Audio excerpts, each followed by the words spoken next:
อบคุณพี่น้องปกติเอาความพี่น้องกันละประกาศการพยายามที่ว่าตอบโต้เราเด้อพี่น้องเด้อประกาศเมื่อยประกาศเครียดปวดหัวน้ำประกาศที่ประกาศที่คลิปบ้านๆปล่อยไปเด้อพี่น้องฝากพ่อแม่พี่น้องเบิ้งเป็นกำลังใจให้เก่าเด้อพี่น้องเด้อ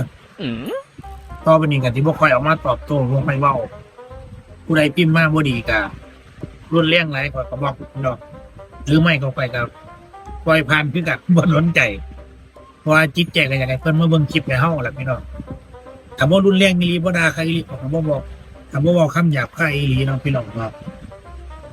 แต่ว่าคันเป็นบ่ได้ก็บ่ต้องสนใจคือว่าล่ะพี่น้องว่าเขาสิเว้าหยาบคายเขาสิเว้าหยังปานใดก็ตามเขาสิเว้าหยาบคายปานใดเขาสิพิมพ์จังไดก็ตามถ้าเจ้าของต้องบ่ต้องโต้บ่เว้านำมันก็จบแม่นอีหลีพี่น้อง